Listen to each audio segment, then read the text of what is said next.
Olá pessoal, eu sou o Fernando Relmo, profissional da tecnologia da informação e eu também estou na TV Relacionamento.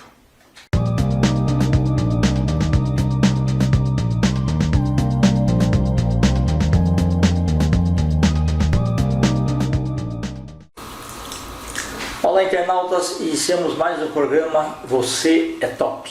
E hoje nós temos aí uma pessoa muito top, uma grande atriz, escritora e uma série de atributos que nós vamos conversar hoje. Noeli, muito obrigado, viu, pela tua presença. Eu que agradeço. Eu tenho que agradecer porque, primeiro, eu fiquei muito feliz com o seu convite. Obrigado. Segundo, eu vou ser eternamente grata a você por ser meu editor, que logo a gente irá falar sobre isso. Isso. Mas eu fiquei muito feliz com o convite. Obrigado. Poder estar aqui com você é um prazer. Prazer. Noeli, conta um pouquinho para os nossos internautas, né? Onde você nasceu, né? A minha curiosidade é assim, você quando criança era tímida, não? Em que momento que você foi para as artes? Olha, eu acho interessante falar disso pelo seguinte, eu sou mineira, né? Eu nasci numa cidade chamada Brasília de Minas, embora se você procura alguma informação minha no Wikipédia, vai sair que eu sou de Brasília DF. Ok, né? Mas é porque o pessoal, acho que pouca gente conhece essa cidadezinha, eu também não sabia, não.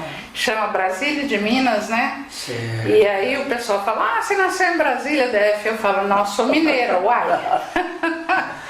Eu faço questão de dizer que eu sou mineira. E a minha infância foi uma coisa interessante nesse sentido, porque quando você é pequeno, você não tem noção assim, eu quero ser atriz. Né? Você não tem ainda essa definição, pelo menos eu não tinha. Só que eu tinha uma necessidade muito grande de fazer coisas para que as pessoas vissem. Por exemplo, eu montava aquele teatrinho no fundo do quintal da casa, entendeu? Interpretava também? Interpretava ali Interpretava. Também? Olha só, já nasci... Não, eu era tímida. Eu acho que eu sempre fui tímida. Talvez isso seja até uma forma da gente se expressar através de outras personagens. Okay, né? Se você buscar aí, você vai ver que a maioria dos atores, eles têm uma certa timidez, né? E é bem interessante isso, porque você pensa, nossa, até os humoristas, alguns são muito tímidos. É verdade. Então aquilo é tipo um personagem. Um personagem. Então, na minha infância eu tinha essa mania, né? Meu pai era médico, nada a ver, não tive influência de ninguém, né? Para dizer assim, nossa, mas ela via isso na família, né? Um tio, sei lá. Então, eu fazia isso, pegava os lençóis da minha mãe, montava lá, dizia, eu quero circo. Quando vinha um circo na cidade, olha que coisa incrível, eu acho que a gente já nasce com esse vírus da arte. Sabe por quê? Quando vinha um circo na cidade, eu queria ir embora com eles. Eu falava pro meu pai, falava pra minha mãe, mas a gente não poderia ir morar no circo? Minha mãe me explicava que não, que aquele povo viajava demais, que não parava em lugar nenhum. Mas é bem interessante. E aí eu fui me descobrindo com essa vocação, né? Aí eu me lembro que quando eu deveria ser muito pequena, mas aquilo foi tão interessante, esse acontecimento quando morreu a Marilyn Monroe. Sim. Eu era muito criança, mas eu lembro que eu me entristeci demais, sabe? Eu pensava assim, nossa, ela é tão linda, tudo falava, né? Ela é tão linda, ela é tão maravilhosa. Então eu achava assim, que eu queria ser como ela. Olha só, quer dizer, essa minha vocação já surgia de uma forma assim bem inocente até, né? Sim. Porque você não... Eu acho que eu nem tinha idade ainda para dizer eu quero ser atriz, né? Mas eu tinha muito interesse, que eu me lembro, pelo cinema. Por exemplo, meu pai dava dinheiro para alguma outra coisa, né? Que a gente pedia, eu corria para o cinema. Eu queria assistir todos os filmes que eu tinha oportunidade. Então, eu acho que isso surgiu, eu costumo brincar e falo, pronto, eu nasci com o vírus da arte. E não tem jeito, né? Porque você inclusive, quando você busca fazer outras coisas, porque a gente às vezes precisa fazer outras coisas, né? Principalmente aqui no Brasil, né? Que é muito difícil você exercer a sua arte, né? Então você vê que não se sente bem, que o seu negócio é aquele, que é arte, é ser atriz, é ser fotógrafa, que eu também sou, né? Então é sempre algo relacionado com a arte. Aí você sabia que você tinha que sair daquela cidade? Sabia e não sabia como. Tá. Mas coincidiu que o meu irmão veio embora para São Paulo. Ele já era, assim, tipo, jovenzinho, uns 18 para 19 anos. E aquela famosa história de vir buscar Aqui em São Paulo eu acho que para todo mundo é a terra do sonho, né? Sim. Lá eu vou ficar rico, lá eu vou trabalhar, lá eu vou realizar meu sonho. Meu irmão veio. E depois de algum tempo, a minha família, de saudade dele, né, meus pais, a gente também, a gente resolveu vir para São Paulo. Interessante, entendeu? Interessante. Foi assim, ele veio primeiro e por saudade, né, por tudo isso a gente veio para família unida, né? Exatamente. A gente não fez assim, você tem que voltar, olha só a consciência, né? Como a gente sabia que seria melhor para ele e para todos nós, por ser uma cidade grande, então resolveu todo mundo vir para cá. Era o destino, né? Acho que era o destino. Bacana. Então. E quando que você começou ali a parte de ingressar no mundo do cinema? Foi assim, na verdade, que eu comecei com o teatro, né? Ok. Tá. Eu fui estudar teatro, inclusive estudei com uma professora que era top na época, que ela é conhecidíssima, tem até livros sobre ela, que era a Miriam Muniz. Okay. E também com o Silvio Zilber, que também era tipo assim, se você queria fazer teatro, você tinha que estudar com era esses referência, dois. Era referência. Tipo referência.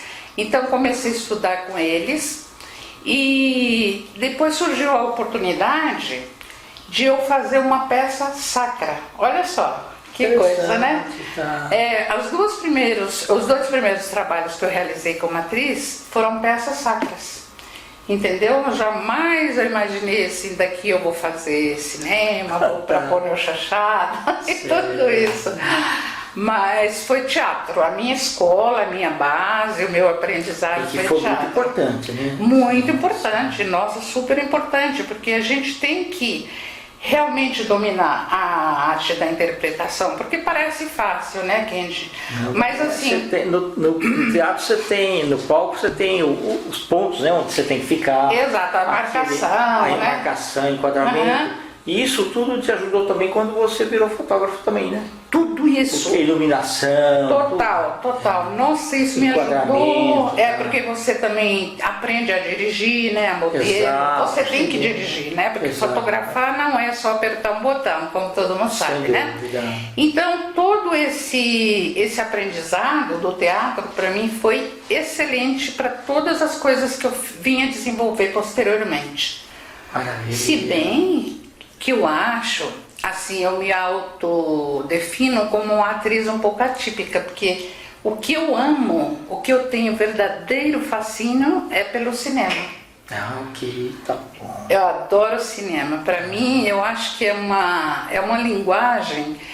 Você pode fazer qualquer história com o cinema. Sim. O teatro é mais limitado, né? Mas no cinema, tudo que a sua mente puder criar, você pode realizar. É verdade. Na verdade, não tem limite para o cinema. Tá. E quando que entrou a Rua do Triunfo na sua vida? Então, a Rua do Triunfo foi assim, através desse teatro que eu estudei, né? Eu conheci uma pessoa que era também professor, né? E ele me indicou, ele falou assim, mas você disse que seus... Inclusive ele foi posteriormente meu marido, né? Ele falou, você fala desse sonho de cinema, aqui tem uma rua que é só produtora de cinema. Quando ele me falou isso, eu falei, meu Deus, eu pensava que isso não podia existir. Imagina uma mineirinha, né, caipira, que chega aqui. E eu assistia lá aqueles filmes de Hollywood, né? Sim. Mas eu pensava que só aquilo solar. poder fazer cinema, poder, né? Então, quando eu conheci a Rua do Triunfo, através dele, que ele falou, então por exemplo, muitas atrizes dizem que elas foram descobertas, né? Tipo assim, algum caça-talento, algum diretor, mas no meu caso, não, eu fui até a indústria do cinema, né? Que era a Rua do Triunfo. Que tem história, né? Tem história para contar. E ali foi onde eu comecei, né? Porque ali também é outra escola, só que é outra escola, mas de cinema, né? Literalmente uma escola a céu aberto de cinema, né? Ali você aprendia com todos, né? Com técnicos, com diretores, porque era interessante, Kendi, porque era como uma família aquilo ali. Exatamente. E outra, tudo dependia deles, né? Não tinha recurso de governo, não tinha nada. Os produtores, diretores lá que faziam tudo. Para você ver a paixão que movia toda aquela gente, porque eram produtores independentes. E produtores, quando a gente fala de produtores, dá a impressão que é porque eles tinham muito dinheiro para investir, né? Era uma paixão tão grande, um fascínio tão grande pelo cinema, que tinha gente lá que chegou a vender casa para poder produzir um filme.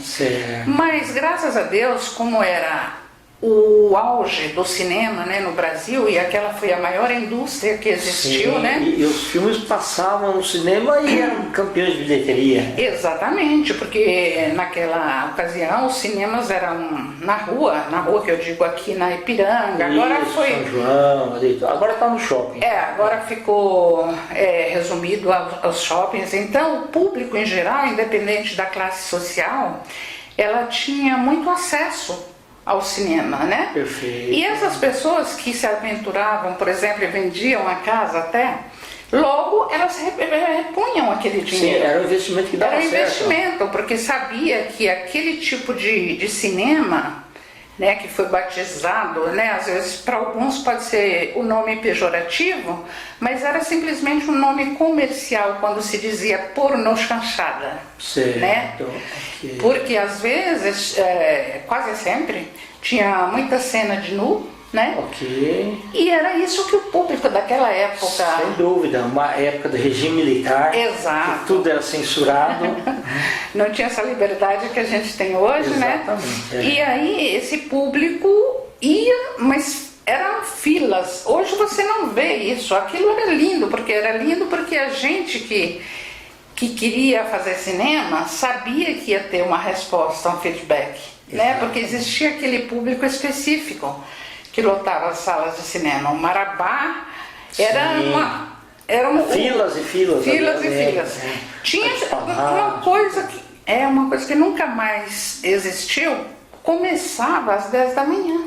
Exato. E estava cheio, o cinema ficava cheio. Cheio, lotado. Eram as sessões matinê, né, que a gente chamava. E ali começava 10, 11, sei lá, o dia inteiro até a noite. O cinema era uma arte ainda, assim, que o público, o povo em geral podia ver, podia assistir. Comparativamente aos preços cobrados hoje dentro dos shoppings, né, o cinema era muito mais barato. Muito mais barato, era uma arte assim, acessível a toda a classe social, entendeu? Agora virou uma coisa muito elitizada, eu acho, sabe? Sim. Levar só para os shoppings, porque querendo ou não, tudo se tornou mais caro, né? Mas até a pipoca, você vê um pacotinho assim de pipoca é R$20. Quer dizer, a pessoa tem que ter quanto? R$60 para ir ao cinema, no mínimo. É verdade, mais estacionamento. Sem falar dessas outras coisas. Exato. Então, encareceu, elitizou demais, né? Isso é uma pena, viu, Kendi? Porque era uma coisa que o público tinha acesso fácil, uma forma saudável de se divertir, né? E você via assim aquele movimento aqui pela São João, o pessoal passeando. O semblante das pessoas na fila era muito alegre. Exato, porque se produzia todo tipo de filme, né? Porque às vezes o pessoal de hoje em dia eles podem pensar, mas ali era só pornô chanchada. Não, ali produzia Mazzaropi, ali produzia o Zé do Caixão, ali produzia Faroeste, Antônio Vieira com os faroestes dele. Quer dizer, era muito diversificado, então tinha para todos os gostos, né? Não era só esse tipo de cinema que era um tipo de comédia assim mais erotizada, né? Que era a pornô chanchada. Exato. Então isso aí foi... E umas histórias assim, o interessante é que os roteiros eram muito bem feitos, que Sim. o público era para causar diversão, né? Assim, Exatamente. Os filmes todo mundo ria muito, tinha assim algumas coisas fora da caixa, né? Assim, É verdade, então, era assim mesmo. interessante. Era assim mesmo. Hoje em dia a gente se aventura, né, em fazer cinema independente, mas se tornou tudo mais difícil, né? Tudo mais difícil. Você tem que fazer, como diz o meu amigo, esse cinema guerrilha que a gente fala, né? Porque a Sim. gente tem que brigar mesmo, né, com tantas coisas, tantas dificuldades, né, para poder produzir um filme, que eu vou falar do meu, né, agora. Isso, perfeito, tá bom. Então, agora eu estou me aventurando aí porque esse que a gente fez agora é um roteiro meu, né, que eu escrevi há uns 4, 5 anos atrás, mas assim, é aquele tipo também do sonho engavetado. Tem muita coisa que a gente escreve, né? Eu escrevi alguns roteiros, mas esse aí, que chama A Menina dos Meus Olhos, realmente era a menina dos meus olhos. Quer dizer, eu tinha assim um cuidado de pensar assim, quando eu for fazer esse filme, quando eu tiver oportunidade, condições, né, reunir as pessoas certas, esse vai ser o primeiro que eu vou tirar da gaveta. Vai ser o primeiro sonho que vai ganhar a luz. E você fez escrevendo no papel ainda? Ou você tá Não, no computador? não, eu já fiz tudo no computador. Isso foi agora, né? Agora, 4, 5 anos atrás. Foi quando eu morava em Mogi, que eu escrevi esse roteiro. Então, aí a gente teve que lutar muito, né? Primeiramente eu convidei ousadamente um diretor amigo meu, que é um diretor suzanense, que é premiado, inclusive, né? Chama Janderson Rodrigues. Ele que topou dirigir, e a gente fez tudo assim, Kendi, com uma forma de fazer cinema, digamos, artesanal, né? Sim. Porque a primeira coisa que a pessoa pergunta, mas você quer produzir esse filme? Você tem dinheiro? A primeira coisa, né? E aí esse meu amigo, né, o Janderson, ele me disse, Noélia, essa história é tão boa que a gente vai fazer esse filme com ou sem dinheiro. Então todas essas pessoas que a gente foi agregando, que bacana, todos eles entrou com o trabalho, com a participação, acreditando nesse filme. Certo. Porque na verdade é um filme de arte, né? É uma história de um pintor tcheco. Então não tem nada assim, digamos, mas é um filme que vai dar muito dinheiro porque tem mulher pelada, igual naquela época muitos produtores pensavam, né? Mas é uma história muito linda, chega a ser até muito poética, né? Mas é um filme de arte, A Menina dos Meus Olhos. Então eu tive a sorte, né, de realizar esse sonho. Que bacana. Né? É um curta? Em princípio a gente fez o curta, né? E posteriormente a gente pensa fazer o longa. Bacana. Entendeu? O roteiro foi feito que dá para fazer os encaixes lá. Sim, foi feito assim. Eu creio assim que eu teria que reescrever, porque quando a gente pensa em longa é outra estrutura, né? Então, de qualquer forma, eu teria que reescrever, né? Mas a essência vai ser sempre essa, A Menina dos Meus Olhos. Muito bacana. Agora, o interessante também é que, vindo A Menina dos Meus Olhos, eu também escrevi outros 2 que será uma trilogia, né? Porque o outro é a mesma personagem? Mais ou menos. Mais ou menos, tá? Mais ou menos. O outro filme é Luz dos Meus Olhos e No Brilho dos Teus Olhos. Tudo tem olhos. Tudo tem olhos, é verdade. Interessante. Então, esse filme a gente está contando assim que a gente possa, né, fazer o longa depois. Sim. Porque o curta, o que a gente pode fazer é participar em muitos festivais, né?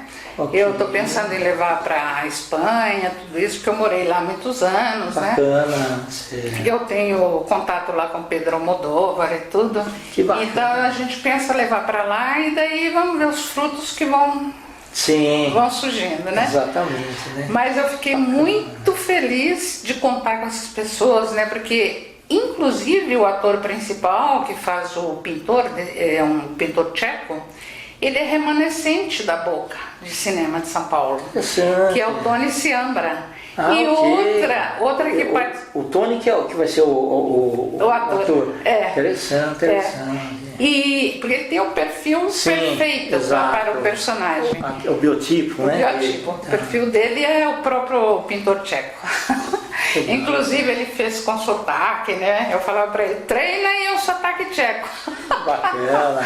Ele ainda falava para mim, não é preferível ser italiano, porque ele é de origem italiana. Para ele seria fantástico, né? Fazer o sotaque italiano. Só que, não, eu falei, não mudo nada no meu personagem nesse aspecto. E ele fez perfeitamente um sotaque tcheco, né? E aí você vê, né, a grandiosidade do ator. E ele participou como ator por primeira vez, porque eu convidei, porque ele é um grande diretor de fotografia, ele gosta de ficar nos bastidores, entendeu? né?